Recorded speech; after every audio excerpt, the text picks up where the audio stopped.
Chris Brown, Bills insider from BuffaloBills.com, is covering practice for us today.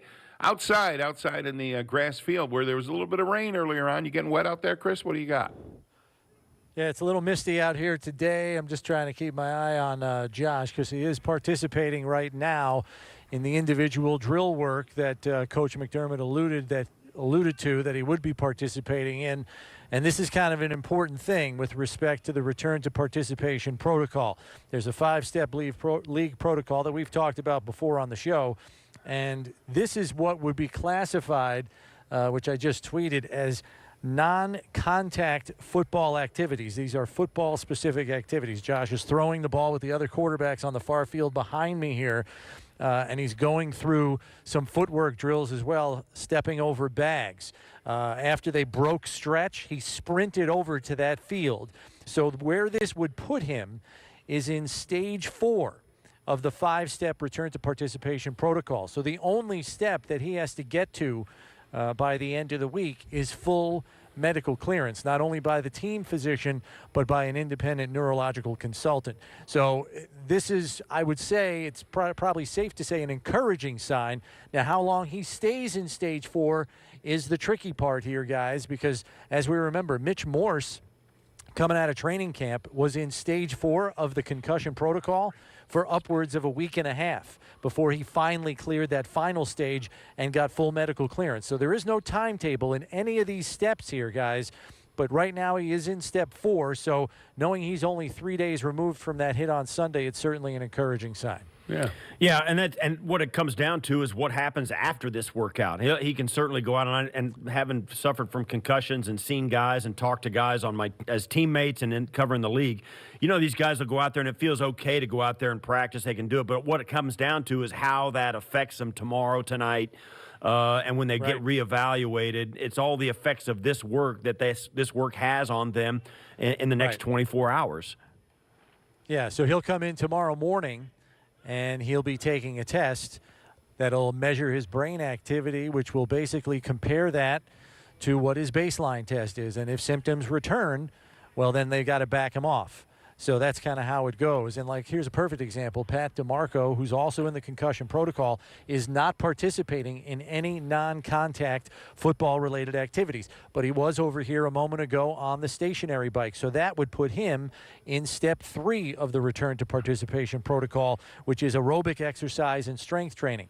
Obviously, riding a stationary bike, that's aerobic exercise. So he's in stage 3 of the return to participation protocol, so a step behind. We got Dean Marlowe also in the concussion protocol, but he's got a helmet on, and he too is participating in non-contact football-related activities right now. So he too, much like Josh, is in step 4 of the return to participation protocol. Can I just say, I've never met anybody who knows more about NFL concussion protocol than Chris Brown. Chris, really, have you ever thought about neurology as a side career?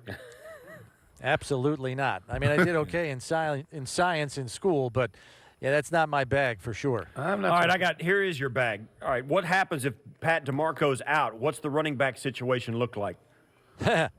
Yeah, that's going to be interesting because then I think you have to consider, based on what you have in store for your game plan, and this may have already considered not having DeMarco as an option, I think you have to wonder if we wanted to use a fullback. I'm thinking like Brian Dable now. If you wanted to make a fullback a part of your offensive game plan, who would double in that role? And I don't know that you have a very good fit there.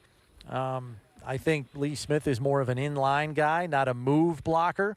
So now you turn to 2 of your more younger, less experienced players like a Dawson Knox and a Tommy Sweeney. Are they capable of handling that added responsibility? I don't know that they are. So I would anticipate more single back sets. Might line a tight end up in the backfield at the start of the snap, but probably moving out in motion after that. So it's going to be interesting to see the personnel groupings and the looks if DeMarco's not part of the offensive package this week. Go ahead. Well, I want to get you back to quarterbacks just for a second, if I may, Chris. Chris Brown joins us from the sidelines at Bills practice today. How do they run practice today? What do you think? I know you won't see it because they chase everybody when they get to teamwork, but how do they run practice with what looks like, as you said, an encouraging sign for Josh Allen today? What do you think? Yeah, I would anticipate that Barkley's going to be getting the first team reps today because Josh is in stage 4 which means non-contact football-related activities. This is a practice where the pads are on. There's going to be hitting. So he's not going to be taking part in the team portions of practice, I would not anticipate.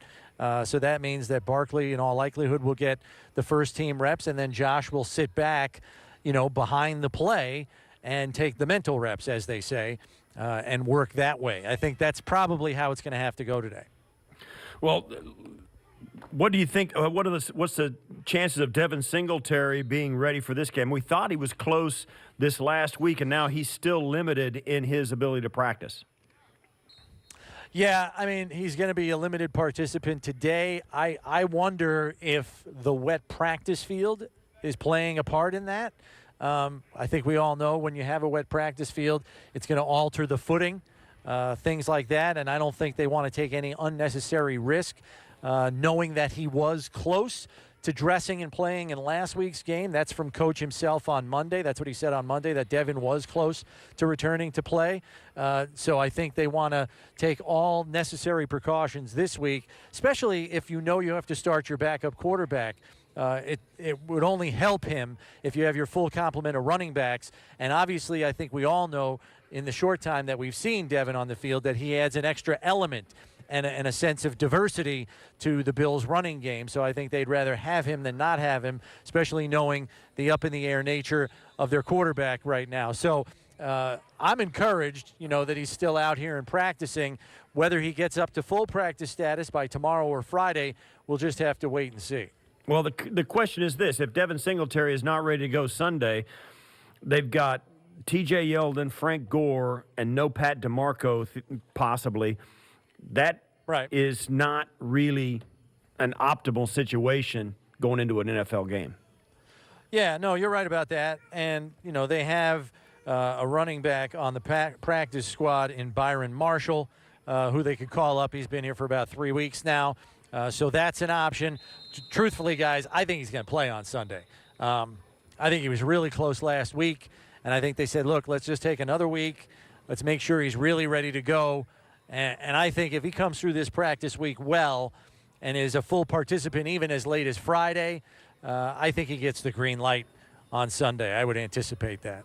We're talking about Chris Brown. He's on the sidelines of Buffalo's practice today, the Wednesday practice before they get set to take on the Tennessee Titans. Hey, Chris, I want to change direction here for a second. We have Andre Roberts scheduled to join us after practice today. Back in the lineup the last few weeks as a wide receiver, but also a good kick return man. Went to the Pro Bowl last year. And as you point out in a post you put up on BuffaloBills.com, the Bills are among the league leaders, thanks to Andre Roberts, among the league leaders in kickoff returns already through the first quarter of the season, huh?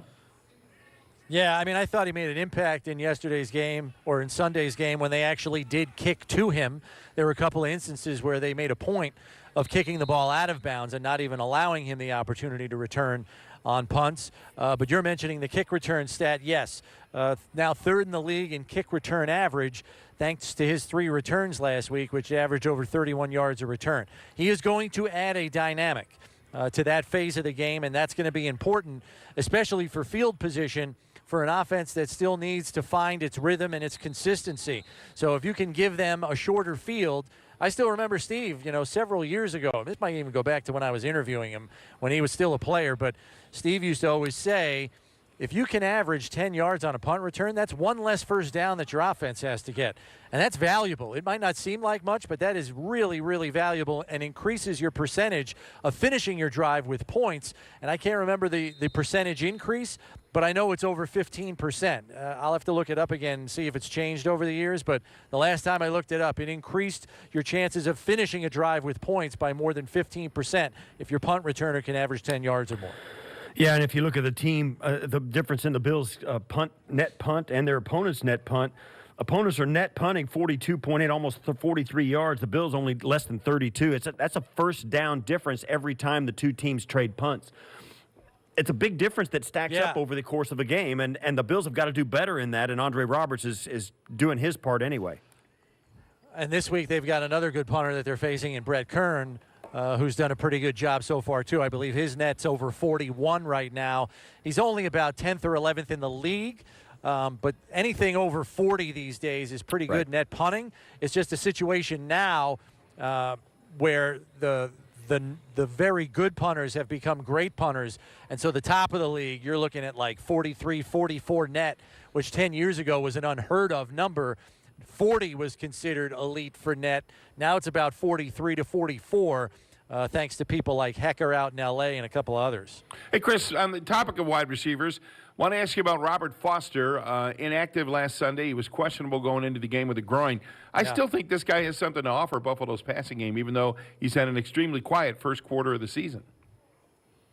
Yes, and I think it's partly due to the fact that we've seen a shift, I think, in the tendencies of Buffalo's passing game.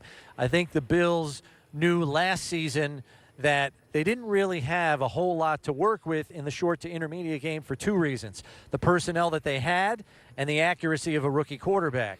Now that I think Josh has taken a step in with respect to his accuracy on the whole, maybe not last week, but on the whole, he's taken a step with his accuracy.